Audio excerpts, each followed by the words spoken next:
ওয়ালাকিন্নাল বিররা মান আমানা বিল্লাহি ওয়াল ইয়াউমিল আখিরি ওয়াল মালাইকাতি ওয়াল কিতাবি ওয়ান নাবিয়্যিন। প্রকৃতপক্ষে পুণ্যের কাজ হচ্ছে আল্লাহর প্রতি ঈমান আনা, কিতাব, আখিরাত, ফেরেশতা এবং নবীদের প্রতি ঈমান আনা। এটাই হলো প্রকৃতপক্ষের পুণ্যের এবং সৎ কাজের পূর্ব শর্ত। এটাই হলো আসল পুণ্যের কাজ, আসল সৎ কাজ। আল্লাহর প্রতি ঈমান, পূর্ব পশ্চিমে মুখ ঘুরানো, এটা একটি রূপক, এটা একটি উপমা, একটা দৃষ্টান্ত আল্লাহ দিয়েছেন। মূল কথা হচ্ছে, আসল কথা হচ্ছে, পূর্ব পশ্চিমে মুখ যতই ঘুরাও এটা কোনো মূল ব্যাপার নয় নেক কাজের জন্য। নেক কাজের মূল ব্যাপারটাই হলো আল্লাহর প্রতি ঈমান আনা। আর আল্লাহর প্রতি ঈমান আনার যে ব্যাপারটি, এ ব্যাপারে আমাদের মধ্যে তো কোনো, এইখানে যারা উপস্থিত আছি আমরা তো সবাই আল্লাহর প্রতি ঈমান এনেছি, কথা ঠিক কিনা গণ? আর ঈমানের মূল ভিত্তিটা কি? ভিত্তিটাই হলো, ফাউন্ডেশনটাই হলো লা ইলাহা ইল্লাল্লাহু মুহাম্মাদুর রাসূলুল্লাহ। জোরে সরে পড়েন, লা ইলাহা ইল্লাল্লাহ, লা ইলাহা ইল্লাল্লাহু মুহাম্মাদুর রাসূলুল্লাহ। এটাই হলো ঈমানের মূল ফাউন্ডেশন, মূল ভিত্তি। এখন ঈমানটা কি জিনিস? ঈমান আমনুন ধাতু থেকে, ধাতু থেকে নিষ্পন্ন হয়েছে।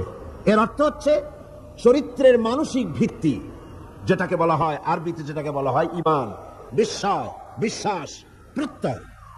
কোরআন পৃথিবীর সমস্ত মানব মণ্ডলীকে দুই ভাগে বিভক্ত করেছে।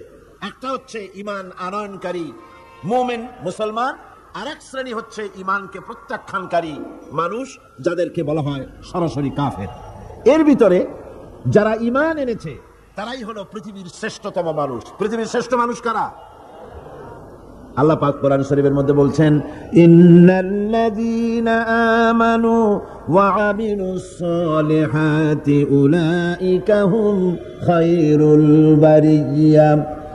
আল্লাহ পাক বলেন, নিশ্চয়ই যারা ঈমান এনেছে আর আমলে সালেহ করেছে, নেক কাজ করেছে, তারাই হলো সৃষ্টির ভিতরে সবচাইতে ভালো মানুষ, শ্রেষ্ঠ মানুষ। যারা ঈমান এনেছে এবং আমলে সালেহ করেছে, তারাই হলো সৎ কাজ করেছে, এরাই হলো সবচাইতে শ্রেষ্ঠ মানুষ, ভালো মানুষ।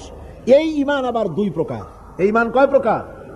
এক প্রকার হচ্ছে ধর্মীয় ধরনের ঈমান, আর এক প্রকার হচ্ছে পার্থিব ধরনের ঈমান।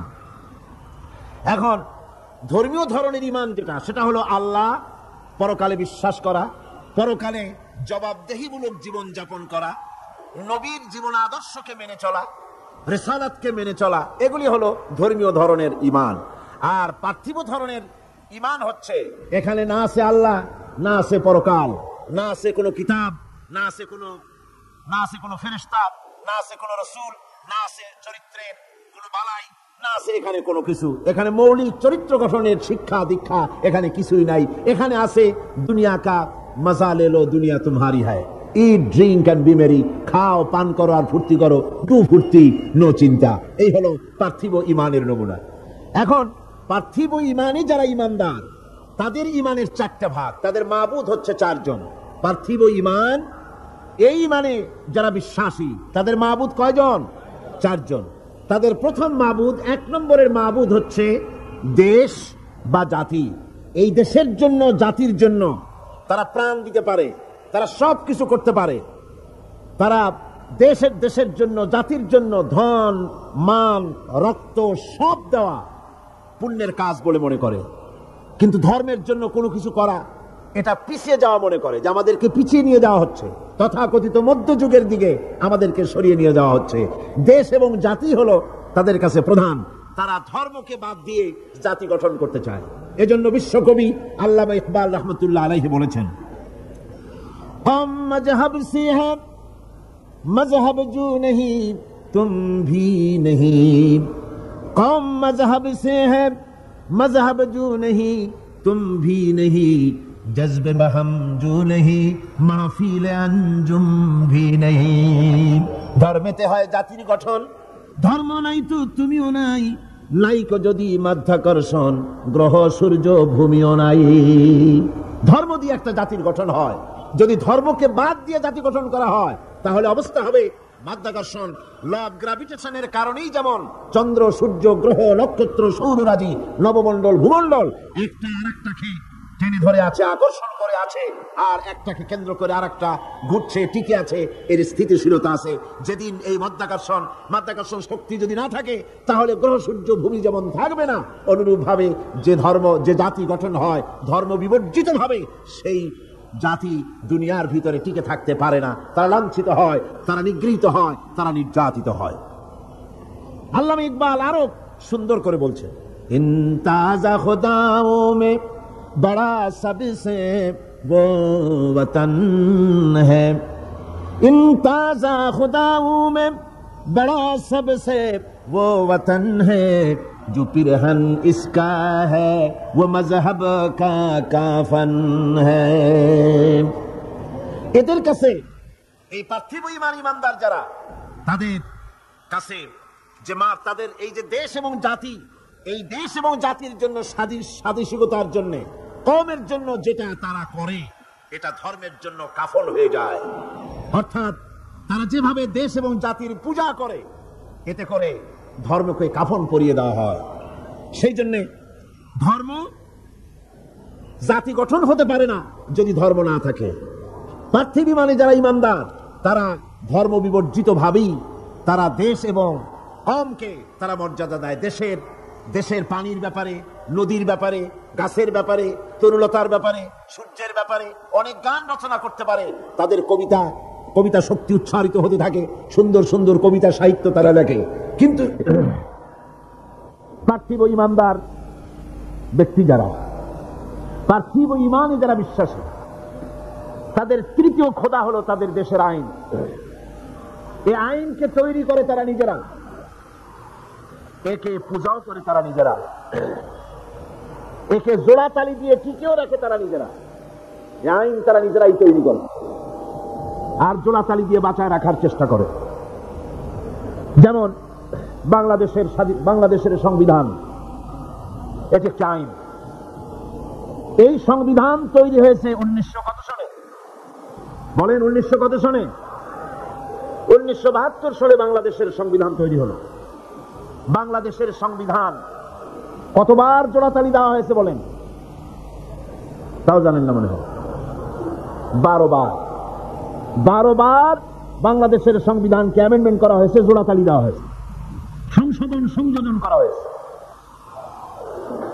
এই আইন তৈরি করে তারা, জোড়াতালি দিয়ে বাঁচায় রাখে তারা। আমি বলে থাকি, যদি এই রেটে, এই রেশিও অনুযায়ী যদি জোড়াতালি দেওয়া চলতে থাকে, প্রতি 22 বছরে 12 বার অ্যামেন্ডমেন্ট করা হবে, তাহলে 70-80 বছর যেতে না যেতে এই সংবিধানের অরিজিনালিটি থাকবে। কম্বলের লোম বাঁচতে বাঁচতে আসল কম্বলের অস্তিত্বই শেষ হয়ে যাবে। এবার আপনারা বলেন, কোরআন শরীফ আল্লাহর এক সংবিধান। এই কোরআন শরীফটা কি? আল্লাহর এক সংবিধান। নাজিল হয়েছে কতদিন? 1400 বছর। এই দীর্ঘ 1500 বছরের মতো পার হয়ে গেল। কোরআনে কারীমের ভিতরে জোড়াতালি দেওয়া, অ্যামেন্ডমেন্ট করার প্রয়োজনীয়তা দেখা দিয়েছে কতবার? আর যারা জবাব দিলেন না তাদের মনে বুঝি সন্দেহ আছে? কতবার হয়েছে? ভবিষ্যতে হওয়ার কোনো সম্ভাবনা আছে? নাই। কারণ এই সংবিধানটা আল্লাহর তৈরি। এটা কার তৈরি? আল্লাহ পাকের তৈরি। মানুষ যে সংবিধান তৈরি করে, যে আইন তৈরি করে, সেটা করে নিজস্ব জ্ঞান দিয়ে। আর মানুষের নিজস্ব জ্ঞান হচ্ছে সীমিত জ্ঞান। এই জ্ঞানে অতীত সে ভুলে যায়, ভবিষ্যৎ সে জানে না, বর্তমান সম্পর্কে সিদ্ধান্ত নিতে গিয়ে সে ভুল করে। কিন্তু আল্লাহ রাব্বুল আলামিন তিনি এমন এক সত্তা, যার কাছে অতীত কাল বলে কোনো কাল নাই, যার কাছে ভবিষ্যৎ কাল বলে কোনো কাল। আল্লাহর কাছে সবটা কাল কি? বলেন না, সবটা কাল কি? বর্তমান। সুতরাং বর্তমানের উপরে ভিত্তি করে যে আল্লাহ পাক আইনের কিতাব রচনা করেছেন, তার ভিতরে পরিবর্তনের প্রয়োজন কিয়ামতের এপাশে পরিবর্তন প্রয়োজন দেখা দিবে না। কোন আলহামদুলিল্লাহ। এই জন্য কোরআন শরীফ বলছে রাসূল করিম সাল্লাল্লাহু আলাইহি ওয়াসাল্লামের কাছে তারা বলতো ইয়াকুলুনা হাল লানা মিনাল আমরি মিন শাই, তারা বলতো হে নবী আইন প্রণয়নের ব্যাপারে আমাদের কোনো অধিকার আছে কিনা, আমরা একটু অংশ নিতে পারি কিনা। আল্লাহ পাক জবাবে বললেন কুল ইন্নাল আমরা কুল্লুহু লিল্লাহ, বলে দাও আইন প্রণয়নের ব্যাপারে, হুকুম পরিচালনার ব্যাপারে সবটা ইখতিয়ার কেবলমাত্র কার? জোরে সরে বলেন কার? আল্লাহ পাকের। কারণ এই পৃথিবীতে মানুষের কাছে আইন তৈরি করার মতো একটা গুরুত্বপূর্ণ বিষয় মানুষের হাতে ছেড়ে দেওয়া যায় না। ওই মানুষের হাতে যারা স্বার্থপরতায় ভোগে, যাদের মন সংকীর্ণ, যারা সামান্য সামান্য জিনিস নিয়ে স্বার্থপরতায় ভোগে, তারা এত বড় কাজ করতে পারে না। যদি আইন তৈরি করার দায়িত্ব তাদের দেওয়া হয়, তাহলে সর্বপ্রথম তারা আইন তৈরি করবে নিজেদের ভাষার স্বার্থে, দলের স্বার্থে, দেশের স্বার্থে, অঞ্চলের স্বার্থে, তারপরে করবে অন্য মানুষের জন্য। দেখেন পৃথিবীতে সবচাইতে এসেনশিয়াল জিনিসগুলো এই জন্য আল্লাহ পাক নিজের হাতে রেখে দিয়েছেন, যেমন পানি, অক্সিজেন, বাতাস, এগুলি আল্লাহ নিজের হাতে রেখেছেন। কারণ মানুষটা আল্লাহ সৃষ্টি করেছেন, আল্লাহ জানেন এদের দুর্বলতা কোথায়। এরা মোটে সুযোগ পায় না, সুযোগ একটু পেলেই বলে ভাতে পারবো, পানিতে পারবো। আর এদের হাতে যদি আইন তৈরি করার দায়িত্ব দিয়ে দেওয়া হয়, আর এইসব গুরুত্বপূর্ণ জিনিস যদি তাদের হাতে তুলে দেওয়া হয়, তাহলে ক্ষমতায় যেতে পারলে তারা বিরোধী দলকে বলবে আমাদের দলে না আসা পর্যন্ত, আমাদের বশ্যতা স্বীকার না করা পর্যন্ত বাতাস দেব না, অক্সিজেন দেব না, পানি দেব না। এই জন্য সবচেয়ে গুরুত্বপূর্ণ জিনিসগুলি আল্লাহ তার নিজের হাতে রেখেছেন। এই পৃথিবীতে পানি, আগুন, বাতাস, অক্সিজেন যেমন গুরুত্বপূর্ণ, এর থেকে কম গুরুত্বপূর্ণ নয় পৃথিবীর মানুষের জন্য একটি সার্বজনীন আইন। যেহেতু বাতাস থাকুক, বাতাস তো আছে পৃথিবীতে, বাতাসের অভাব নাই, পানির অভাব নাই, আগুনের অভাব নাই, অক্সিজেনের অভাব নাই, তারপরেও মানুষেরা আজ নির্যাতিত, নিষ্পেষিত, নারীরা অধিকার হারা, শ্রমিকরা অধিকার থেকে বঞ্চিত, কালো মানুষ সাদা মানুষের নির্যাতনে নাগরিক অধিকার থেকে বঞ্চিত। পৃথিবীর ছোট ছোট শক্তিগুলিকে বৃহৎ শক্তিগুলি শেষ করে দিচ্ছে। সুতরাং আইনের মতো এই গুরুত্বপূর্ণ একটি বিষয় আল্লাহ পাক নিজের হাতে রেখেছেন। কার হাতে রেখেছেন? নিজের হাতেই রেখেছেন। সে আইনের কিতাবখানার নাম হলো, এটার নাম হলো কোরআন। তাই আল্লাহ রাব্বুল আলামিন তার উপরে যারা ঈমান আনে, তাদের ঈমানের ভিতরে আল্লাহ থাকে, রাসূল থাকে, পরকাল থাকে, জবাবদিহিমূলক আচরণ থাকে। সে ব্যাখ্যা পরে দেব। আর পার্থিব ঈমানে যারা বিশ্বাসী, পার্থিব ঈমান যাদের রয়েছে, পার্থিব ধরনের ঈমান যাদের, তাদের ঈমান হলো 3 নম্বরে হতেছে তাদের দেশের আইন, 4র্থ নম্বরে তাদের মাবুদ হচ্ছে, 4র্থ নম্বরের খোদা হচ্ছে তাদের কাছে তাদের নফস, প্রবৃত্তি। এই নফসের গোলামি তারা করে, প্রবৃত্তির গোলামি তারা করে, মন যা চায় তাই তারা করে। সেখানে কোনো বাধা নাই, সেখানে কোনো বিপত্তি নাই, সেখানে কোনো আইন নাই, নীতি নৈতিকতার কোনো বালাই নাই, মন যা চায় তাই তারা করে। এটা হলো 3 নম্বর, সর্বশেষ মাবুদ। 4র্থ নম্বরের মাবুদ যেটা তাদের, তা হলো তাদের হিকমত এবং বিচক্ষণতা।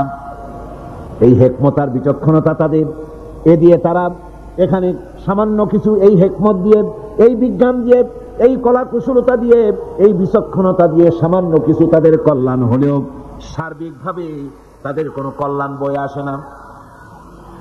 এই 4 ধরনের মাবুদের উপরে বিশ্বাস থাকার কারণে তাদের নীতি নৈতিকতার সকল দরজা বন্ধ হয়ে যায়। তারা নিজের জ্ঞান, নিজের দেশ, নিজের আইন, নিজের জাতি, এর উপরে বিশ্বাস থাকে বলে তাদের ঊর্ধ্বতন এমন কোন ক্ষমতা, এমন কোন ক্ষমতাবান কেউ নাই বলে তাদের বিশ্বাস, যার কাছে তাদের জীবনের কোনো কিছুর হিসাব দিতে হবে। এই জন্য জবাবদিহিমূলক জীবনযাপন তারা করে না।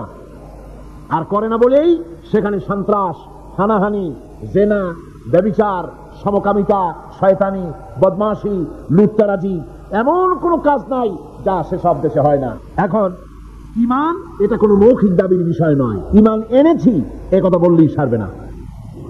আল্লাহ রাব্বুল আলামিন কোরআনে কারীমের ভিতরে বলেছেন, ওয়া মিনান নাসি মান ইয়াকুলু আমান্না বিল্লাহি ওয়া বিল ইয়াউমিল আখির ওয়া মা হুম বিমুমিনিন। আল্লাহ রাব্বুল আলামিন বলেন, লোকেদের ভিতরে এমন বহু লোক আছে যারা বলে আল্লাহ এবং পরকালের উপরে বিশ্বাস স্থাপন করেছি। আল্লাহ বলেন, ওয়া মা হুম বিমুমিনিন, এরা মুমিন না। লক্ষ্য করুন, যেখানে আল্লাহ এবং পরকালে বিশ্বাস করা হলো মৌলিক বিষয় ঈমানে, আল্লাহ এবং পরকালকে বিশ্বাস করেছি এ কথা বলার পরে আল্লাহ পাক বলছেন ওয়া মা হুম বিমুমিনিন, এরা মুমিন না। কারণ কি? কারণ হচ্ছে এগুলি হচ্ছে তাদের মৌখিক দাবি। এই মৌখিক দাবির উপরে ভিত্তি করে ঈমান হয় না। পরিপূর্ণ ঈমান হচ্ছে যে আল্লাহর উপরে বিশ্বাস করা হচ্ছে, সেই আল্লাহর আইনকে, আল্লাহর হুকুম এবং আহকামকে জীবনের সকল ক্ষেত্রে মেনে চলাই হচ্ছে পরিপূর্ণ ঈমান। আর এই ঈমান যারা আনে তারাই হয় সেই ঈমানদার লোকেরাই পৃথিবীর মধ্যে সবচাইতে মর্যাদা সম্পন্ন। আর তাদের মর্যাদা সম্পর্কে আল্লাহ পাক কোরআন শরীফে বলছেন, যারা ঈমান আনে দুনিয়াও তাদের মর্যাদা হবে, আখিরাতেও মর্যাদা হবে। আল্লাহ রাব্বুল আলামিন বলেন, জাযাউহুম ইনদা রাব্বিহিম জান্নাতু আদনিন তাজরি মিন তাহতিহাল আনহার খালিদিনা ফিহা আবাদান। আল্লাহ পাক বলছেন, যারা নাকি ঈমান আনবে আমার উপরে আর আমলে সালেহ করবে, নেক কাজ করবে, তাদের জন্য পুরস্কার হলো সবুজ শ্যামল এমন জান্নাত আমি তাদের জন্য রেখেছি, যার নিচের থেকে শতত নহর প্রবাহিত। আর এই জান্নাতের ভিতরে তারা থাকবে, তারা সেখানে বসবাস করবে। রাদিয়াল্লাহু আনহুম ওয়া রাদু আনহু, আল্লাহ পাক তাদের উপরে সন্তুষ্ট, যারা ঈমান এনেছে, যারা ঈমানের উপরে থেকেছে তাদের উপরে আল্লাহ সন্তুষ্ট, আর তারাও আল্লাহ রাব্বুল আলামিনের উপরে সন্তুষ্ট। যালিকা লিমান খাশিয়া রাব্বাহ, আর এটা এই জন্য যে তারা তাদের প্রভুকে ভয় করে চলেছে, তারা তাদের আল্লাহকে, তাদের রবকে ভয় করে জীবন যাপন করেছে। এই জন্য আল্লাহ রাব্বুল আলামিন কিয়ামতের দিন তাদেরকে পুরস্কৃত করবেন। ঈমান মুমিন ব্যক্তির শ্রেষ্ঠ অবলম্বন। ঈমান মুমিন ব্যক্তির শ্রেষ্ঠ অবলম্বন। আল্লাহ পাক কোরআনে কারিমে বলেন, ফামান ইয়াকফুর বিত্তাগুতি ওয়া ইউমিন বিল্লাহি ফাকাদ ইসতামসাকা বিল উরওয়াতিল উসকা লা ইনফিসামা লাহা ওয়াল্লাহু সামিউন আলীম। আল্লাহ পাক বলেন, যে ব্যক্তি ফামান ইয়াকফুর বিত্তাগুত, তাগুতকে যারা অস্বীকার করেছে, আর আমি আল্লাহর প্রতি যারা ঈমান এনেছে, তারা এমন এক অবলম্বন ধারণ করেছে যা কখনো তাদেরকে বিচ্ছিন্ন করবে না, ধ্বংস করে দিবে না। তাদেরকে কথাটা হলো, তাগুতকে প্রথমে অস্বীকার করা লাগবে। আল্লাহর উপরে ঈমান আনার আগে তাগুতকে অস্বীকার করতে হবে। আর তাগুত হচ্ছে সেই শক্তি, যে শক্তি শুধু নিজেই আল্লাহর আইন অমান্য করে না, বরং অন্যদেরকেও আল্লাহর আইন অমান্য করতে বাধ্য করে, তারাই হলো তাগুত। তা আমাদের অবস্থাটা কি? আমরা তাগুতের সাথে কম্প্রোমাইজ করে চলছি, আর আল্লাহর উপরেও ঈমান আনার কথা বলছি। কথা ঠিক কিনা বলেন? একদিকে আল্লাহর উপর ঈমান আনার কথা বলছি, আরেকদিকে তাগুতের সাথে কম্প্রোমাইজ করছি। আল্লাহ বিরোধী আইন কানুন পৃথিবীতে যা আছে সেগুলিকে আমরা সমর্থন করে চলছি, আমরা বিরোধিতা করছি না। ফলে এই দুটি জিনিস একত্রিত হলে ঈমানের দাবি সঠিক হলো না। ঈমানের দাবি হলো এই, তাগুতকে অস্বীকার করতে হবে আর আল্লাহর প্রতি ঈমান আনতে হবে পরিপূর্ণভাবে। তাহলে আল্লাহ পাক বলেন, এমন কোন জিনিস নাই যে তাকে ধ্বংস করে দিতে পারে, তাকে ক্ষতিগ্রস্ত করতে পারে। ঈমান ছাড়া সকল নেক আমল নষ্ট হয়ে যাবে। মানুষের নেক আমল, প্রত্যেক মানুষ কিছু না কিছু ভালো কাজ করে। ঈমান যদি না থাকে তাহলে এই ভালো কাজের কোনো মূল্য নাই। কোরআনে কারিমে রব্বুল আলামিন বলেন, কুল হাল নুনাব্বিউকুম বিল আখসারিনা আমালা আল্লাযীনা যাল্লা সা'য়ুহুম ফিল হায়াতিদ দুনিয়া ওয়া হুম ইয়াহসাবুনা আন্নাহুম ইউহসিনুনা সুনআ। আল্লাহ পাক বলেন, নবী আপনি বলুন, আমি কি তোমাদেরকে বলবো না এই কথা যে আমলের দিক থেকে সবচাইতে ব্যর্থ কোন ব্যক্তি, আমলের দিক থেকে ব্যর্থ ক্ষতিগ্রস্ত কোন ব্যক্তি, তা কি বলবো না? সেটা হলো এই দুনিয়ার চেষ্টা সাধনায় যারা সঠিক পথে চলার কথা মনে করে, যারা ভ্রান্ত পথে চলেছে আর মনে করেছে এটাই আমরা ভালো কাজ করতেছে ফাসাদের কাজ, আর মনে মনে ভাবতেছে আমরা দেশ গড়ার কাজ করতেছি।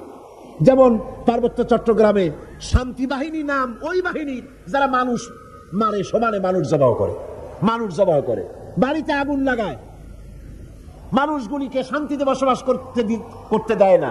এদের নাম হয়েছে কি? শান্তি বাহিনী। খেরাত কা নাম রাখ দিয়া জুনুন আর জুনুন কা নাম খেরাত। পাগলপনার নাম বুদ্ধিপনা, আর বুদ্ধিপনার নাম হলো পাগলপনা। কানার নাম পদ্মলোচন। এই কথাই এখানে প্রযোজ্য। নিজেরা কাজ করে তারা মনে করে যে আমরা এটা সমাজের জন্য, দেশের জন্য ভালো কাজ করতেছি। আসলে এই কাজটি ইমানের উপরে না থাকার কারণে এই কাজগুলির দ্বারা দেশ এবং জাতি ক্ষতিগ্রস্ত হচ্ছে, আর তারা মনে করছে আমরা খুব ভালো কাজ করছি। এই যে ইমান ছাড়া, আল্লাহকে খুশি করার নিয়ত ছাড়া যে কাজগুলি তারা করছে, ওদের সম্পর্কে রব্বুল আলামিন বলেন, উলাইকাল্লাযীনা কাফারু বিআয়াতি রাব্বিহিম ওয়া লিকাইহি ফাহাবিতাত আ'মালুহুম ফালা নুকিমু লাহুম ইয়াওমাল কিয়ামাতি ওয়াজনা। এরা হচ্ছে সেই সব লোক যারা আল্লাহর সঙ্গে দেখা করাকে অস্বীকার করেছে। আমি তাদের এই ঈমান না থাকার কারণে তাদের সমস্ত নেক কাজগুলিকে নষ্ট করে দেব, বরবাদ করে দেব, এবং তাদেরকে কিয়ামতের দিন কোনো গুরুত্বই দেওয়া হবে না। তারা এই পৃথিবীতে যতই নিজেদেরকে গুরুত্ব মনে করুক, নিজেদের গুরুত্ব নিজেরা মনে করুক, বা অপর মানুষেরা তাদের গুরুত্ব দিক না কেন, কিয়ামতের দিন তারা আমার কাছে কোনো গুরুত্ব পাবে না। ঈমান এমন একটা জিনিস যেটা আল্লাহর শাস্তি থেকেও বাঁচিয়ে দেয়। আল্লাহ মানুষের উপরে যদি কোনো গজব আসে, আযাব আসে, এই আযাব থেকে, গজব থেকে বাঁচতে হলে কিসের প্রয়োজন? জোরে বলেন না, কিসের প্রয়োজন? ঈমানের প্রয়োজন। আল্লাহ রাব্বুল আলামিন বলেন, প্রচন্ড শাস্তি থেকে বাঁচার জন্য ঈমানের দরকার হবে। ইয়া আইয়ুহাল্লাযীনা আমানু হাল আদুল্লুকুম আলা তিজারাতিন তুনজিকুম মিন আযাবিন আলীম। হে বিশ্বাসীরা, আমি কি তোমাদেরকে এমন একটি ব্যবসার কথা বলবো না যে ব্যবসায় তোমাদেরকে কঠিন জাহান্নামের শাস্তি থেকে বাঁচায় দেবে? কোন সুবহানাল্লাহ। আল্লাহ জাহান্নামের শাস্তি থেকে বাঁচাবার জন্য ফর্মুলা দিচ্ছেন, বাতায় দিচ্ছেন। আমি এমন একটা ব্যবসার কথা তোমাদের বলি যে ব্যবসাটা করলে পরে জাহান্নামের কঠিন শাস্তি থেকে তোমরা বেঁচে যাবে। ব্যবসার কথা আল্লাহ পাক এই জন্য বললেন, মানুষের ব্যবসায় লাভবান হওয়ার ব্যাপারটায় খুব বেশি লোভ থাকে। ব্যবসায় লাভবান হওয়ার জন্য রাত জাগে, কষ্ট করে, পরিশ্রম করে। ব্যবসাটা মানুষ খুব ভালো বোঝে। এই জন্য কিয়ামতের দিনে নাকি এক ব্যক্তিকে উপস্থিত করা হবে, ফেরেশতা তাকে বলবে, এটা কোনো কোরআন হাদিস নয়, রূপক একটি কথা। ফেরেশতা তাকে জিজ্ঞেস করবে, সে লোকটা বড় ব্যবসায়ী, পৃথিবীতে নাম করা ব্যবসায়ী ছিল। ফেরেশতা তাকে প্রশ্ন করবে, আল্লাহর বান্দা, তোমার নেক এবং পাপ আর পুণ্য দুটোই সমান সমান হয়ে গেছে, বলো এখন তুমি কোথায় যাবে? দোজখে যাবে না বেহেশতে যাবে? ব্যবসায়ী লোকটি তখন বলবে, ভাই ফেরেশতা, আমি বেহেশতও চিনি না, দোজখও চিনি না, যেখানে গেলে পরে আমার 2 টাকা লাভ হবে আমার সেখানে পাঠায় দাও। তার মানে হচ্ছে ব্যবসাটা মানুষে খুব ভালো বোঝে, আর লাভ এর কথা শুনলে পরে মানুষ সেদিকে বেশি ঝুঁকে পড়ে। এই পৃথিবীর বুকে যত ব্যবসা আছে, সমস্ত ব্যবসার ভিতরে লাভ আছে, নোকসানেরও সম্ভাবনা আছে। 100% লাভের সম্ভাবনা নিয়ে ব্যবসা কেউ করতে পারে না, করা সম্ভব নয়। আল্লাহ রাব্বুল আলামিন বলেন, আমার সঙ্গে যে ব্যবসাটা হবে ওই ব্যবসাটা হলো তিজারাতান লান তাবুর। এই ব্যবসার ভিতরে কোনো নোকসান নাই, কোনো রকমের ক্ষতি বা লসের কোনো সম্ভাবনা নাই। জোরে বলেন সুবহানাল্লাহ। জাহান্নাম থেকে যদি বাঁচতে চাও আমার সাথে ব্যবসা করো। সেই ব্যবসাটা কি? জাহান্নামের আযাব থেকে বাঁচতে হলে আল্লাহর সাথে যে ব্যবসাটা, সেই ব্যবসাটার নাম হলো ঈমান। সেই ব্যবসাটার নাম কি? ঈমান। তুমিনুনা বিল্লাহি ওয়া রাসূলিহি ওয়া তুজাহিদুনা ফি সাবিলিল্লাহি বিআমওয়ালিকুম ওয়া আনফুসিকুম যালিকুম খায়রুল লাকুম ইন কুনতুম তা'লামুন। এটা হলো আমার সঙ্গে ব্যবসা করো, পুঁজি খাটাও, তিনটা পুঁজি খাটাও। সে তিনটা পুঁজি হলো ইমানের উপরে ভিত্তি করে। একটা হলো আমি আল্লাহর উপরে ইমান, 2 নম্বরে আমার রাসূলের উপরে ইমান, আর আমার রাস্তায় জান আর মাল দিয়ে জিহাদ করা। এই ইমানের পুঁজি যদি খাটাতে পারো, জাহান্নামের কঠিন শাস্তি থেকে আমি আল্লাহ বাঁচায় দেব। দুনিয়াও যত আযাব আসে গজব আসে, এটা হলো পরকালের কথা। দুনিয়ায় যত শাস্তি আছে গজব আসে, দুনিয়ার আযাব থেকেও বাঁচার জন্য আল্লাহ পাক বলেন ঈমান হলো একমাত্র অবলম্বন। ঈমান যদি থাকে দুনিয়ার আযাব থেকেও বাঁচায় দেব। ওয়ালাম্মা জাআ আমরুনা নাজ্জাইনা হুদা ওয়াল্লাযীনা আমানু মাআহু বিরাহমাতিম মিন্না ওয়া নাজ্জাইনাহুম মিন আযাবিন গালীয। আল্লাহ পাক বলেন যখন আমার আযাবের ফয়সালা হয়ে গেল, চূড়ান্ত রূপে আযাবের ফয়সালা হয়ে গেল কওমে হুদের উপরে, আমি তখন হুদকে এবং তার উপরে যারা ঈমান এনেছিল, আমার উপরে যারা ঈমান এনেছিল, ঈমানদারদেরকে হুদের সঙ্গে আমি বাঁচাইয়া দিলাম, আমার গজব থেকে তাদেরকে রক্ষা করলাম। সুতরাং ঈমান হলো আসল জিনিস। সে আসল জিনিসের সাথে আমাদের সম্পর্ক খুবই কম। ঈমান হচ্ছে পৃথিবীর শান্তি এবং সমৃদ্ধির চাবিকাঠি। খাল কাটা অভিযানের মাধ্যমে সমৃদ্ধির চাবিকাঠি নয়। পৃথিবীতে আপনি তুত গাছ বেশি করে লাগাইয়া বেশি রকমের উৎপাদনমুখী অনেকগুলি কাজ করলেন, কিন্তু আপনার কাছে ঈমান নাই, আপনি পৃথিবীর ভিতরে শান্তি এবং সমৃদ্ধি লাভ করতে পারবেন না। আজ আমেরিকার মতো দেশ, যার প্রযুক্তির অভাব নাই, টেকনোলজির অভাব নাই, বিজ্ঞানের অভাব নাই, সবকিছু যার রয়েছে, সেই আমেরিকাও এখন অর্থনৈতিক সংকটে পড়ে গিয়েছে।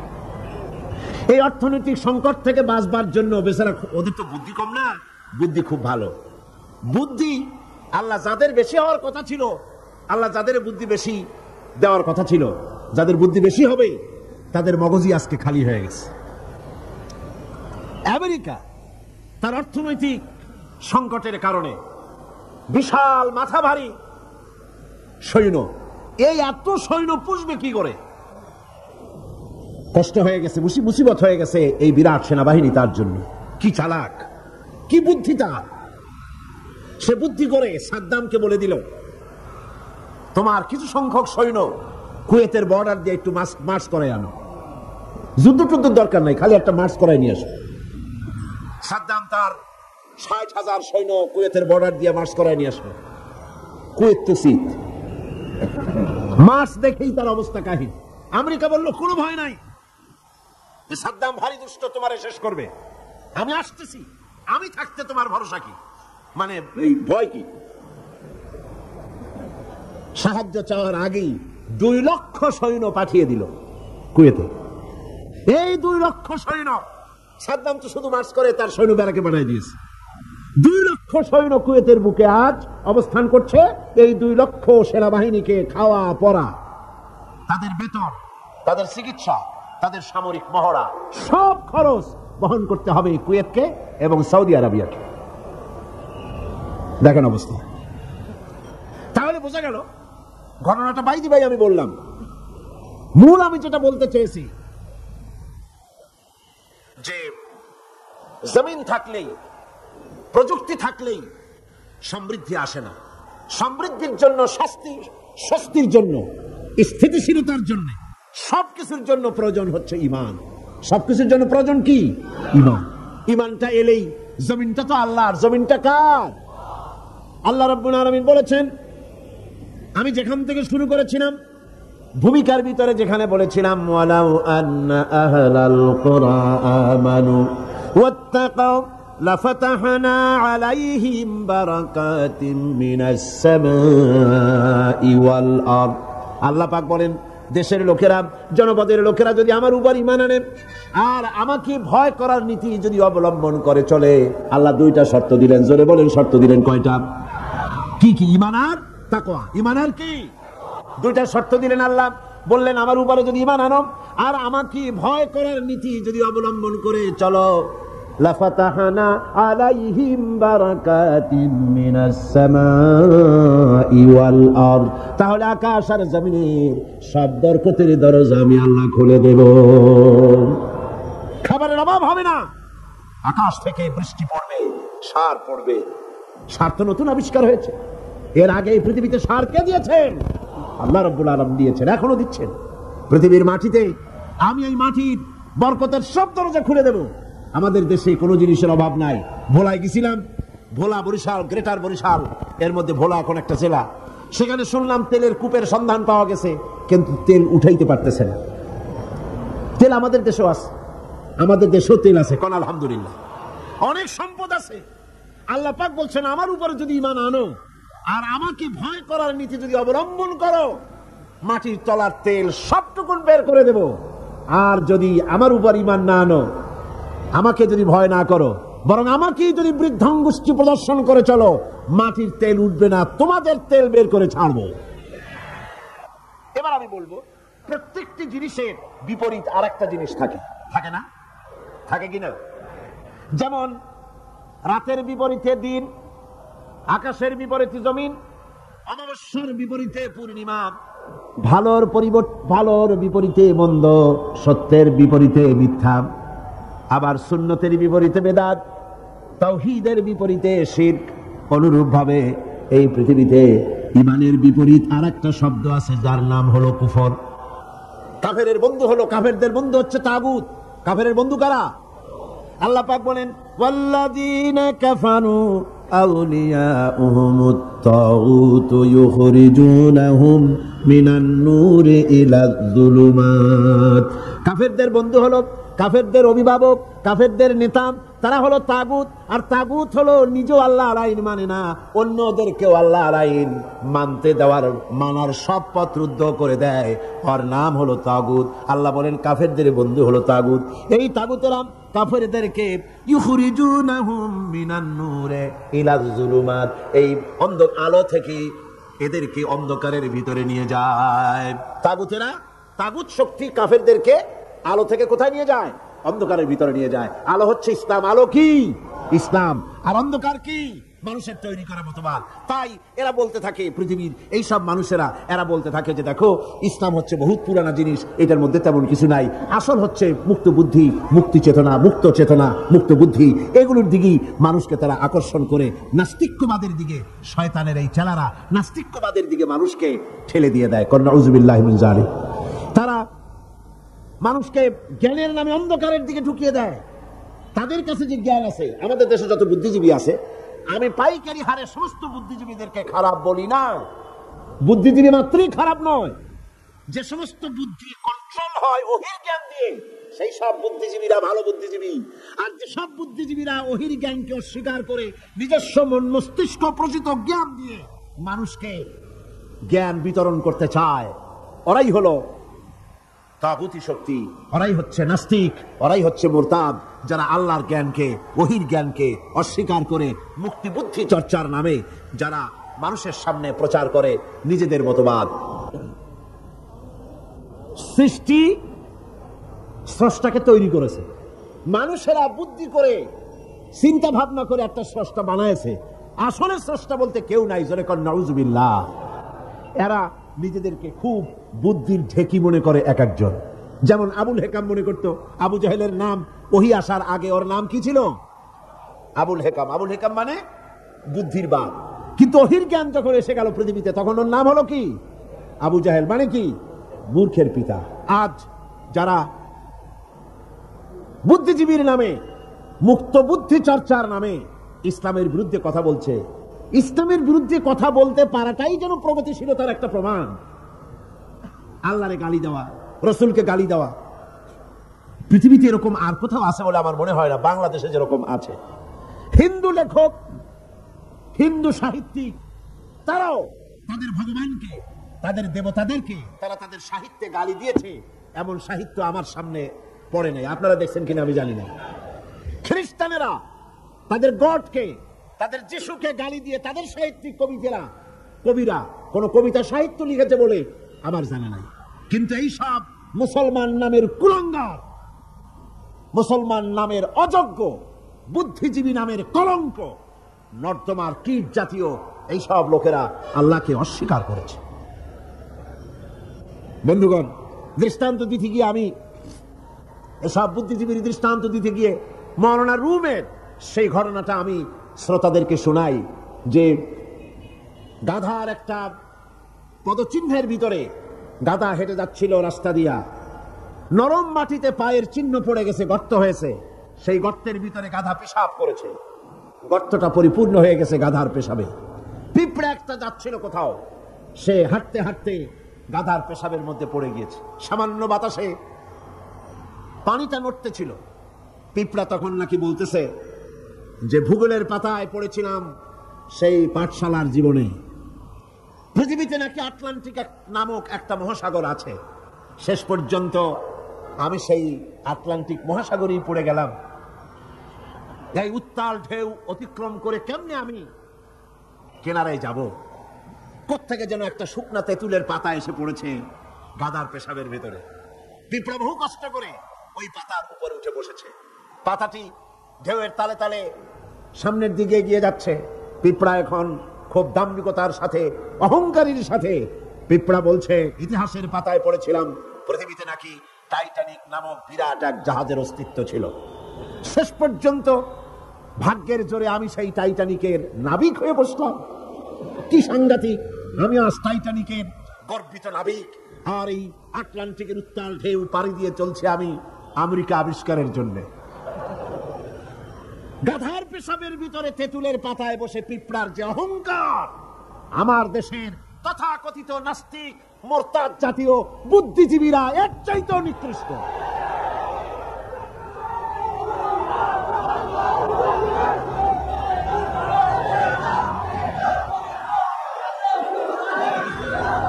এবার আল্লাহর ভাষায় শুনুন, পৃথিবীর শ্রেষ্ঠ মানুষ কারা তাও আল্লাহর ভাষায় শুনেছেন। এবার আল্লাহর ভাষায় শুনুন, এই পৃথিবীতে নিকৃষ্ট মানুষ কারা।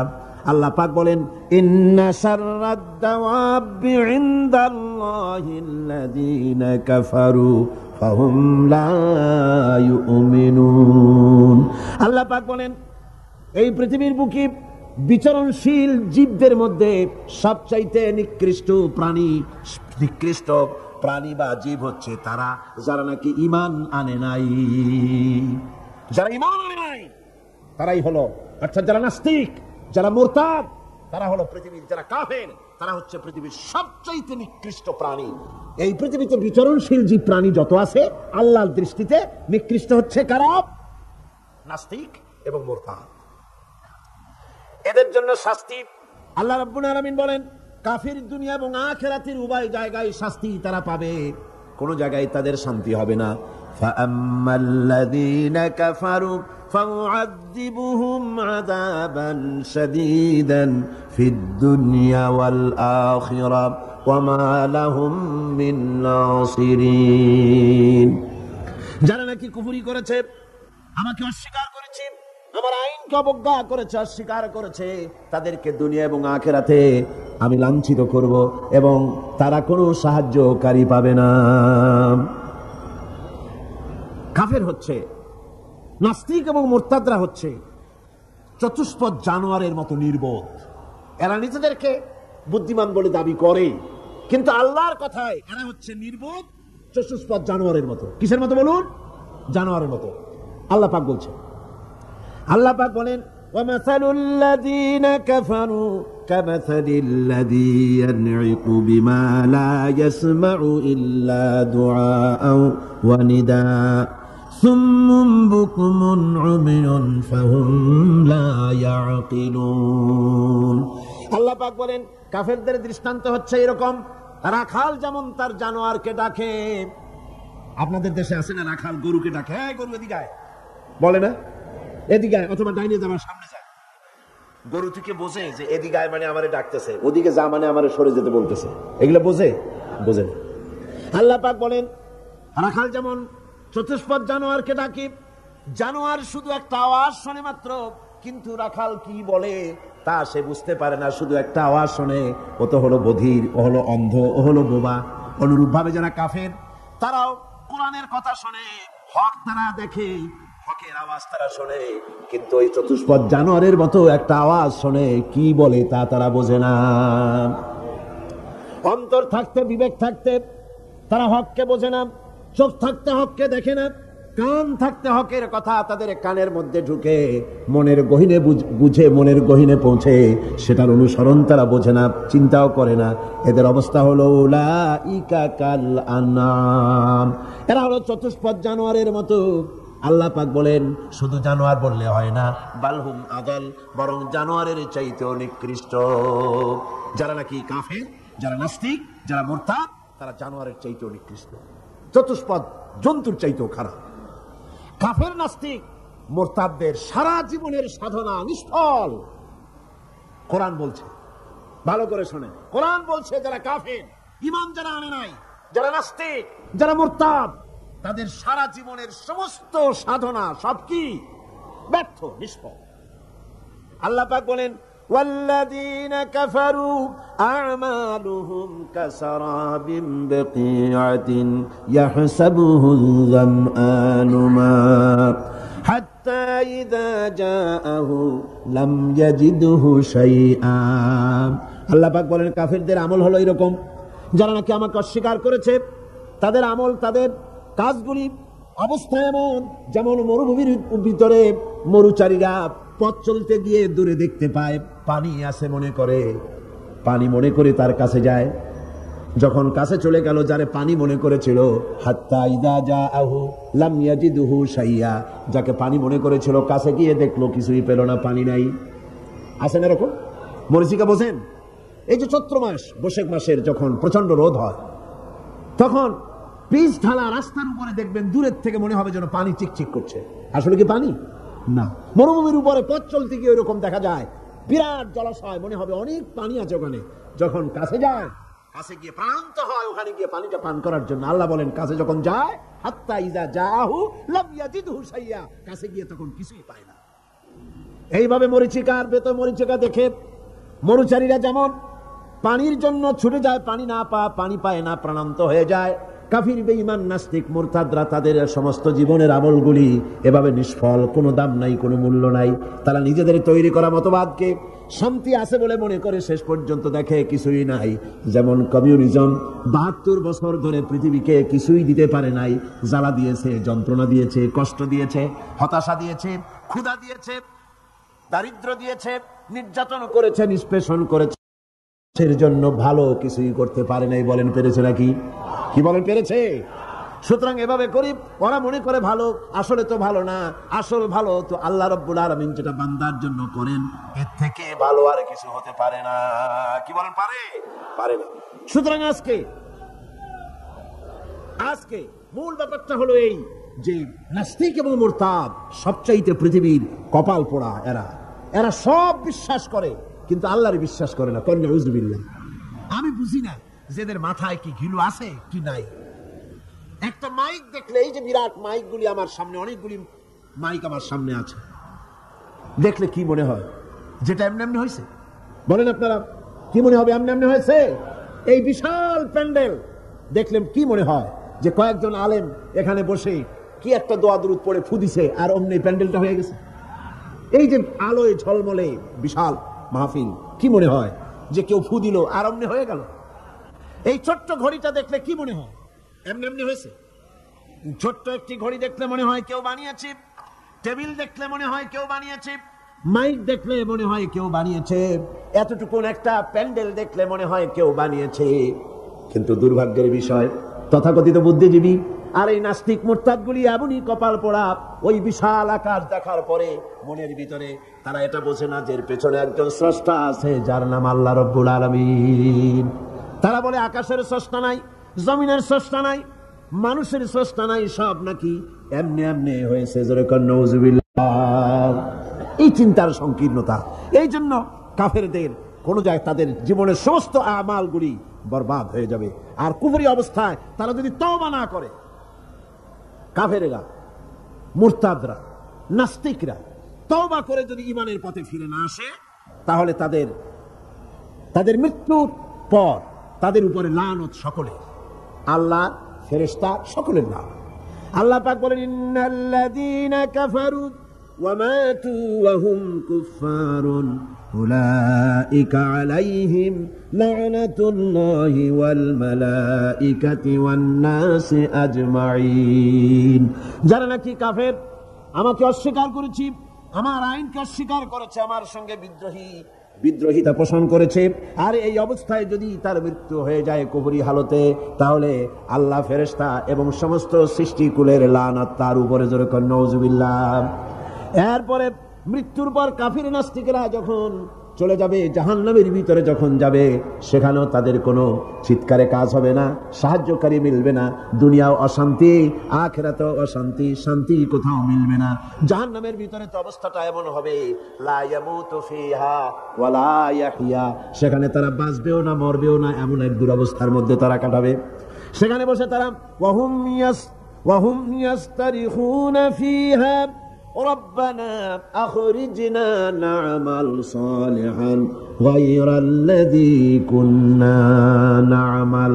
সেই জাহান্নামের ভিতরে বসে তারা চিৎকার করবে আর বলবে, রব্বুল আলামিন, মেহেরবানি করে আমাদেরকে আরেকবার জমিনে পাঠিয়ে দাও, এইবার যদি পৃথিবীতে ফিরে যেতে পারি, ভালো ভালো কাজ করব, অন্যায় কাজ আর করব না, সুফিসাব হয়ে যাব, নামাজ পড়ব, দিনদার হব, ইমানদার হব। আল্লাহ বলবেন, আওয়ালাম নুআম্মিরুকুম, আমি কি হায়াত দিয়েছিলাম না? করলে তার ভিতরে বহুত কিছুই করতে পারতে, আর তোমাদের কাছে সতর্ককারীও এসেছিল, তা তোমরা মানো নাই, ঈমান আনো নাই। আজকে চিৎকার মেরে কোনো কাজ হবে না। ফাযুকু ফামা লিয-যালিমিনা মিন নাসীর, এই পাপের শাস্তি এখন ভোগ করতে থাকো, তোমাদের জন্য কোনো সাহায্যকারী তোমরা পাবে না, কোনো সাহায্যকারী পাবে না। জাহান্নামের আগুনই একমাত্র তোমাদের স্থান। জোরে কর নাউযুবিল্লাহ, জোরে বলেন নাউযুবিল্লাহ। কাফেররা দৃশ্যত যদি কোনো ভালো কাজ করেও, তা কখনো মুমিনদের কাজের সমান হবে না। সুবহানাল্লাহ। কাফেররা ভালো কাজ করে না? করে কিনা? করে। কিছু তো ভালো কাজ করে, অনেক ভালো কাজ করে। ভালো কাজ মানে কি? মানুষের কল্যাণের জন্য, জীবের কল্যাণের জন্য অনেক ভালো কাজ কাফেররাও করে। কিন্তু কাফেরদের ভালো কাজ কখনো মুমিনের ভালো কাজের সমান হবে না। আল্লাহ রাব্বুল আলামিন বলেন, أجعلتم سقاية الحاج وعمارة المسجد الحرام كمن آمن بالله واليوم الآخر وجاهد في سبيل الله لا يستوون عند الله। আল্লাহ পাক বলেন, হাজীদের পানি পান করায়া আর মসজিদে হারামের খেদমত করে তোমরা কি তাদের সমান হতে চাও যারা নাকি আমার উপর ঈমান এনেছে, পরকালকে বিশ্বাস করেছে, আর আমার রাস্তায় জিহাদ করেছে?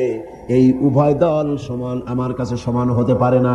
লা ইস্তাউনা ইনদাল্লাহ, আমার কাছে এরা সমান নয়। হাজীদের পানি পান করানো, কাফেররা পান করাতো আর মসজিদে হারামের খেদমত করতো, এই দিয়ে তাদের মনের মধ্যে একটা ফখর ছিল যে আমরাও তো মুসলমানের চাইতে ভালো কাজ কম করি না, আমরা হাজীদের পানি পান করাই, হাজীদের পানি পান করাই, তারপরে মসজিদে হারামের খেদমত করি, কম তো কিছু করি না।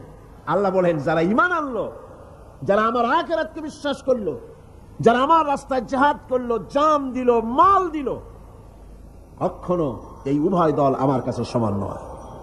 আল্লাযীনা আমানু ওয়া হাজারু ওয়া জাহাদু ফি সাবিলিল্লাহি বিআমওয়ালিহিম ওয়া আনফুসিহিম আ'যামু দারাজাতান ইনদাল্লাহ ওয়া উলাইকা হুমুল ফাইজুন। আল্লাহ পাক বলেন, যারা নাকি ঈমান এনেছে আর আমার রাস্তায় হিজরত করেছে আর জিহাদ করেছে আমার দ্বীনকে প্রতিষ্ঠা করার জন্য, মাল দিয়ে আর জান দিয়ে, আমার কাছে তাদের বিরাট মর্যাদা, আর ওরাই হলো কামিয়াব, ওরাই হলো সফল কাম। কিয়ামতের দিন তারাই সফল হবে। জোরে বলেন সুবহানাল্লাহ। সুতরাং কাফেরদের কোনো ভালো কাজও মুমিনদের কাজের সমান হবে না, এবং ভালো কাজের মূল্যায়ন কিয়ামতের দিন তাদের হবে না, কারণ তারা ভালো কাজগুলি করেছিল নিজেদের সুনামের জন্য, আল্লাহকে সন্তুষ্ট করার জন্য নয়। ভাইরা আমার, ঈমানের এখানেই হচ্ছে ঈমানের এই গুরুত্ব। ঈমান আসল ব্যাপার, জীবনের সবচাইতে গুরুত্বপূর্ণ বিষয় হলো ঈমান। আল্লাহর উপরে ঈমান এনে সেই ঈমানের উপরে নিজেদেরকে যদি টিকায় রাখা যায়, আল্লাহর উপরে ঈমান এনে সেই ঈমান অনুযায়ী, আল্লাহর হুকুম অনুযায়ী যদি জীবন পরিচালনা করা যায়, এটার নামই হচ্ছে ঈমান। এই ঈমানের গুরুত্ব কোরআন শরীফে সর্বাধিক দেওয়া হয়েছে। অনুরূপভাবে ইসলামের 16 আনাটা মানতে হবে, আপোষ রফা করতে হবে, আল্লাহর হুকুমের সামনে মস্তককে অবনত করে দিতে হবে। আল্লাহ যা বলেছেন প্রশ্নাতীত ভাবে বিনা প্রশ্নে নির্দ্বিধায় আল্লাহর হুকুমের সামনে আইন মেনে নেওয়াটাই হলো মুমিনের কাজ। এর দৃষ্টান্ত আমাদের জাতির পিতা হযরত ইব্রাহিম আলাইহিস সালাম। হযরত ইব্রাহিম আলাইহিস সালামকে আল্লাহ রাব্বুল আলামিন বলেছেন, ইয ক্বালা লাহু রাব্বুহু আসলিম ক্বালা আসলামতু লিরাব্বিল আলামিন। আল্লাহ পাক তার খলিল ইব্রাহিমকে বললেন, আনুগত্য করো, আনুগত্যের মস্তক অবনত করে দাও, সারেন্ডার করো। ইব্রাহিম আলাইহিস সালাম কোনো প্রশ্ন তোলেন নাই কোন ব্যাপারে সারেন্ডার করব। আল্লাহ যখনই বলেছেন মাথা নত করো, সারেন্ডার করো, আত্মসমর্পণ করো, কোন রকমের প্রশ্ন ছাড়াই আমাদের জাতির পিতা হযরত ইব্রাহিম আলাইহিস সালাম ঘোষণা করে দিলেন, আসলামতু লিরাব্বিল আলামিন। আপনারাও পড়েন, আসলামতু লিরাব্বিল আলামিন। সারেন্ডার হয়ে গেলাম, আত্মসমর্পিত হয়ে গেলাম আকাশ এবং জমিনের মালিকের সামনে। এটাই হলো ঈমানের দাবি। এটা কিসের দাবি? ঈমানের দাবি। আল্লাহ যা বলবেন সেটার সামনে মাথা নত করে দেওয়া, এটাই হলো ঈমানের পরিচয়। আজকে ঈমানের পরিচয়ের উপরই আমি কথা বলতেছিলাম। এই ঈমানের পরীক্ষা আল্লাহ রাব্বুল আলামিন ইব্রাহিম আলাইহিস সালামকে দিয়ে যে পরীক্ষা নিয়েছিলেন, গোটা পৃথিবীর মানুষকে তা শিক্ষা দেওয়ার জন্যই এই পরীক্ষা আল্লাহ দিয়েছিলেন। আল্লাহ পাক তাকে অর্ডার করলেন বিবি বাল বাচ্চাকে মরুভূমিতে ছেড়ে আসতে। হযরত ইব্রাহিম আপত্তি করেন নাই, মেনে নিয়েছিলেন। মরুভূমির ভিতরে বিবি বাল বাচ্চাকে ছেড়ে আসতেন, যেখানে খাবার নাই, পরার নাই, যেখানে গাছ নাই, পালা নাই, বাড়ি নাই, ঘর নাই, সেখানে ফেলে দিয়ে আসলেন। আবার এই ছেলে যখন বড় হলো, আল্লাহ রাব্বুল আলামিন অর্ডার করলেন ছেলেকে জবাহ করে দাও। ইব্রাহিম আলাইহিস সালাম কোনো আপত্তি করেন নাই, বরং ছেলেকে বলেছেন, ইয়া বুনাইয়া ইন্নী আরা ফিল মানাম আন্নী আযবাহু, আমি স্বপ্নে দেখেছি আমি যেন তোমাকে জবাহ করতেছি, এখন তোমার রায় কি আমাকে বলো। ছেলেও বিদ্রোহ করলো না। ছেলে কি পয়গম্বর না? ছেলেও বিদ্রোহ করেন নাই। ছেলে বললেন, ছেলে কিন্তু একথা বলেন নাই, আব্বা আমার মায়ের সাথে আমার বাচ্চা অবস্থায় আপনি ফেলে দিয়ে গিয়েছিলেন, খাবার দেন নাই, পরার দেন নাই, আশ্রয় দেন নাই, রুবুবিয়ত করেন নাই, প্রতিপালন করেন নাই, এখন কোন অধিকারে আমাকে জবাব করতে আসলেন? একথা বলেন নাই। বরং ছেলে জবাব দিলেন, মুসলমান কারে বলে, ঈমান কাকে বলে, সারেন্ডার কাকে বলে, ঈমানের পরিচয় কি, তার দৃষ্টান্ত হচ্ছে ইসমাঈল আলাইহিস সালাম ঘোষণা করে দিলেন, ইয়া আবাতি ফাল মা তুমারু সাতাজিদুনি ইনশাআল্লাহু মিনাস সাবিরিন। হে আমার পিতা, আপনি যা আদিষ্ট হয়েছেন আপনি তা পালন করুন, আমি আমার মাথা নত করে দিলাম। আপনি আপনার হুকুম, আল্লাহ যে হুকুম করেছেন হুকুম পালন করেন, আমাকে ধৈর্যধারীদের মধ্যে আপনি পেয়ে যাবেন। ভাইরা আমার, আল্লাহ রাব্বুল আলামিন বলেন, ফালাম্মা আসলামা ওয়া তাল্লাহু লিল জাবিন। দুইজন আত্মসমর্পিত হয়ে গেল। বাবার হাতে ছুরি, ছেলেকে কাজ করেছে, জবাহ করবে। আর আল্লাহ রাব্বুল আলামিন, তার তো ইচ্ছা নাই ছেলে জবাহ হোক, আল্লাহর ইচ্ছা হলো গোটা দুনিয়ার মানুষ ঈমানের ট্রেনিং পেয়ে যাক। গোটা পৃথিবীর মানুষ মুমিন কারে বলে, সারেন্ডার কারে বলে, মুসলমান কারে বলে, তার দৃষ্টান্ত শিখুক। দৃষ্টান্ত সেট হয়ে গেল। আল্লাহ পাক ইব্রাহিমকে ডেকে বললেন, ওয়ানাদাইনাহু আইয়া ইব্রাহিম قد صدقت الرؤيا إنا كذلك نجزي المحسنين। ইব্রাহিম, তুমি তোমার স্বপ্নকে বাস্তবে রূপ দিয়েছো, আর আমি এভাবেই মুহসিন ব্যক্তিদেরকে পুরস্কৃত করে থাকি। সুতরাং ঈমান হচ্ছে সারেন্ডার হওয়া, সারেন্ডার হয়ে যাওয়া, আত্মসমর্পিত হয়ে যাওয়া। ঈমান হচ্ছে আল্লাহ পাকের পরিচয় হচ্ছে এই যে আল্লাহর হুকুমের সামনে মাথাকে একেবারেই নত করে দেওয়া। আর এখানেই শান্তি, এখানেই শান্তি। আল্লাহ পাক কোরআনে কারিমে বলেন, আফাগাইরা দীনিল্লাহি ইয়াবগুন ওয়া লাহু আসলামা মান ফিস সামাওয়াতি ওয়াল আরদি তাওআন ওয়া কারহা। তোমরা কি আমার দেওয়া জীবন ব্যবস্থা ছেড়ে দিয়ে মানুষের তৈরি করা কোনো মতবাদ গ্রহণ করতে চাও? ওয়া লাহু আসলামা মান ফিস সামাওয়াতি ওয়াল আরদ, অর্থাৎ আকাশে যা আছে, জমিনে যা আছে, সব আনুগত্যের মস্তক আমার সামনে অবনত করে দিয়েছে। কোন সুবহানাল্লাহ, জোরে কোন সুবহানাল্লাহ। আর আনুগত্যের মস্তক তারা অবনত করে দিয়েছে বলে সংঘর্ষ নাই, মারামারি নাই। অত বড় চাঁদ, অত বড় বিরাট সূর্য, গ্রহ, নক্ষত্র, সৌররাজি, নবমণ্ডল, ভূমণ্ডল, কোন মারামারি নেই। আছে মারামারি? এই পৃথিবীতে কত প্রাণী আছে, জঙ্গল ভরা প্রাণী, সমুদ্র ভরা প্রাণী, মাঠ ভরা প্রাণী, পাহাড় ভরা প্রাণী, কোন প্রাণী খাদ্যাভাবে মিছিল করেছে কখনো? বাংলাদেশ সরকারের কাছে দাবি করেছে যে আমাদের সন্তান জনমের মতো হচ্ছে, আমাদের খাদ্য খুব কমে গেছে, কিছু পরিবার পরিকল্পনার যন্ত্রপাতি আমাদের জঙ্গলে পাঠায় দাও? বলেছে কেউ? কেউ বলে নাই। কারণ ওখানে শান্তিতে ভরা, ওখানে ওরা সবাই আল্লাহর উপরে, আল্লাহর আইন মেনে চলছে, আল্লাহর হুকুম মেনে চলছে। সুতরাং মুমিন ব্যক্তির কাজই হচ্ছে আল্লাহর সামনে সারেন্ডার হয়ে যাওয়া। ঈমানের এটাই হচ্ছে পরিচয়। আল্লাহ রাব্বুল আলামিন বলেন, কুল ইন্না সালাতি ওয়া নুসুকি ওয়া মাহইয়ায়া ওয়া মামাতি লিল্লাহি রাব্বিল আলামিন। পড়েন সবাই, ইন্না সালাতি ওয়া নুসুকি ওয়া মাহইয়ায়া ওয়া মামাতি লিল্লাহি রাব্বিল আলামিন। এটাই হলো মুমিনের কথা, এটাই হলো ঈমানের পরিচয়। মুমিন বলবে নিশ্চয়ই আমার নামাজ, আমার কুরবানি, আমার হায়াত, আমার মওত সবকিছু আল্লাহ রাব্বুল আলামিনের জন্য। বাঁচবো আল্লাহর জন্য, নামাজ পড়বো আল্লাহর জন্য, যাকাত দিব আল্লাহর জন্য, চাঁদা দিব আল্লাহর জন্য, নির্বাচন করবো আল্লাহর জন্য, ভোট দিব আল্লাহর জন্য, বক্তৃতা করবো আল্লাহর জন্য, পৃথিবীতে বেঁচে থাকবো আল্লাহর জন্য, জীবন দেবো আল্লাহর জন্য। আমার বাঁচা মরা সব কার জন্য? চিল্লায় বলেন, আরো জোরে চিল্লায় বলেন, কার জন্য? আর এইভাবে যদি আল্লাহর জন্য জান মাল সবকিছু আমাদের কোরবানি করতে বলাই হয়েছে, কারণ ইন্নাল্লাহ আশতারা মিনাল মুমিনিনা আনফুসাহুম ওয়া আমওয়ালাহুম বিআন্না লাহুমুল জান্নাহ। আল্লাহ পাক বলেন, আমি আমার মুমিনের জান এবং মালকে সবটা আমি খরিদ করে নিয়েছি, বিনিময়ে মুমিনকে আমার জান্নাত দান করেছি। জোরে বলেন সুবহানাল্লাহ। বিনিময় তাদের জন্য বেহেশত।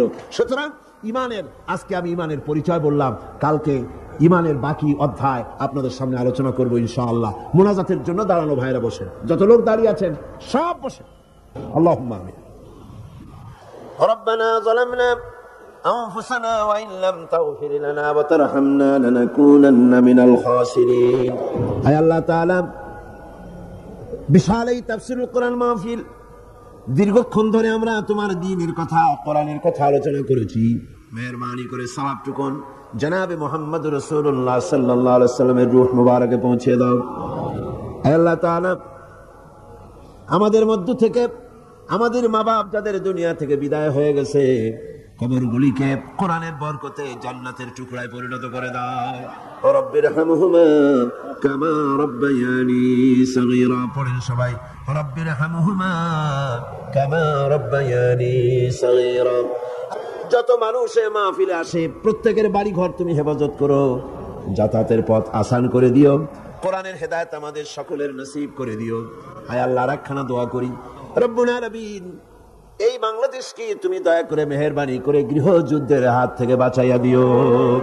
রব্বুল আলামিন আর্মি শাসন থেকে, ভারতীয়, আমেরিকার, দেশি বিদেশি সব রকমের ষড়যন্ত্র, আধিপত্যবাদ, সাম্রাজ্যবাদী সব রকমের খপ্পর থেকে এই দেশকে তুমি হেফাজত করে দিও। রব্বুল আলামিন এই মাহফিলকে কিয়ামত পর্যন্ত তুমি কবুল করে নাও। রব্বানা তাকাব্বাল মিন্না ইন্নাকা আনতাস সামিউল আলিম ওয়া তুব আলাইনা ইন্নাকা আনতাত তাওয়াবুর রহিম। সুবহান রাব্বিকা রব্বিল ইজ্জাতি আম্মা ইয়াসিফুন ওয়া সালামুন আলাল মুরসালিন আলহামদুলিল্লাহি রাব্বিল আলামিন। ওয়া জাআল آخر كلمتنا عند الموت لا إله